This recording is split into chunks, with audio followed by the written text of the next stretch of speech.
Sa SMM meeting kahapon, ito yung mga raffle. Office wear request na i-ano ko naman na yan, nakapag-fill up na ako. Yung back order, ito yung mga parating natin na mga bomber jacket. Then, meron din tayong parating na poly canvas button and zipper. Tapos, new category for and description, hindi na siya windbreaker. Bomber jacket na siya. Wala nang tatawag ng windbreaker. Bomber jacket. Same code pa rin naman siya. Then, ito yung office QC na chine-check ng mga assistant co-or natin bago ipadala sa atin. Then, ito yung mga done orders nila. Ang priority ng posting ng mga taga-office, ito, nakaano na siya. By date na. Then, ito yung mga pwedeng gamitin natin na new photos. Bali, i-open pa naman daw ni Sir Plum to once na okay na sa system. Ito, panoorin na lang to. Pag may time kayo, panoorin nyo. Tapos, ito yung mga DM new product nila. Yung mga pillow na 16 by 16 to. May mga bagong design. Ito rin, bagong design.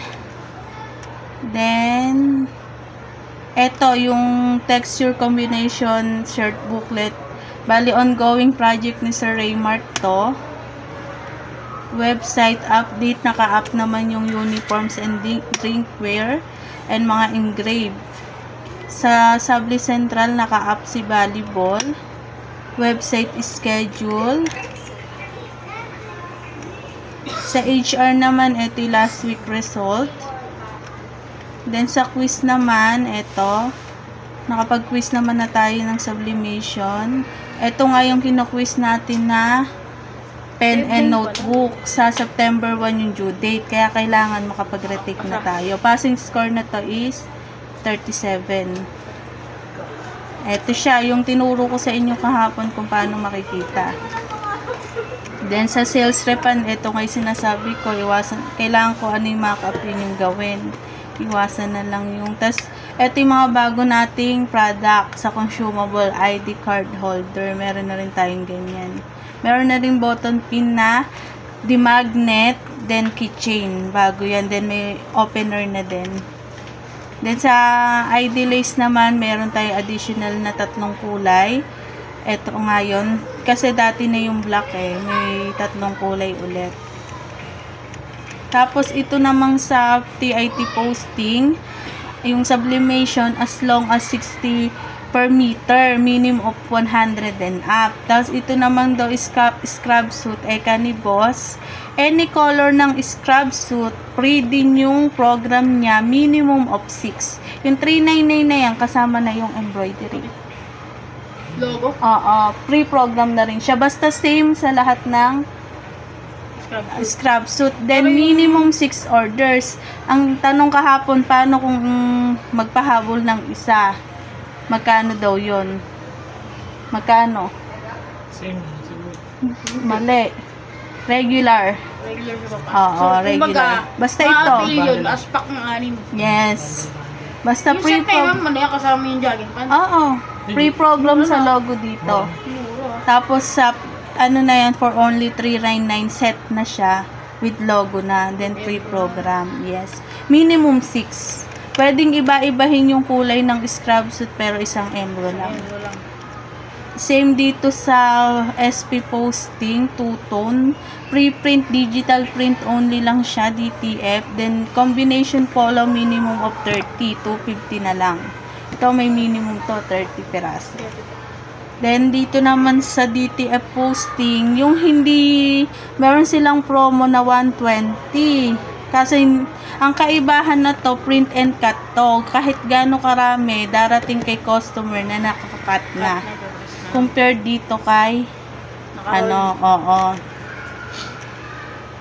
Tapos, eto na may mga save reply natin. Yung sa tarpaulin versus fabric banner. Then, yung cellphone stand collection. Then, ito yung updated brochure natin. Mga done orders. Then, dito nga sa benta natin needs improvement tayo, kaya continue lang tayo sa posting. Ito yung mga new posting nila. Ito yung mga good posting and bad posting. Tapos new art days of week shirt artwork, nakalink na dito yan. Ito yun, brochure. Tapos text blast, bali ito yung isang ilo-launch nila, sir. Maraming nakalaman to. Kumbaga, talagang kailangan natin yung mga number ng customer pag magte-text blast tayo. FB Mall page, ito nga yung pinapa-edit ko para ma-forward natin kay Ma'am Mona. Ito yung vehicle giveaway bundles. Na-send mo na to. Ito, for revision pa to. Pero may Direct marketing natin. Need na talaga nating mag-marketing ng hotel, school, any. Yun nga yung sabi. Kung isang diretso ka lang, susuyurin natin yun. Tapos, ito yung mga vicinity nila. Ito yung new update nga. Bali kung sa BIF additional copy link for approval if multiple. Once na nakapag kayo dito, nakapag-input kayo dito, pwede nyo ito na lang yung i-copy link nyo, yun na lang isa-send sa GC. Doon na magre-reply si boss. Sa pinaka, makikita na sila na yung magta-type. Oo. Para hindi rin mahirap. Then, ito nga yung keychain, ni-request na natin. Yung key 1 sa red cashier, cash drawer, vault, and cashier drawer. Key 2 yung sa yellow, vault, main door, sa locker. Sa key number 3, graphic, and glass tower. Pero wala naman tayong glass tower, kaya dalawa lang tayo. Tapos, ito nga yun. Okay na.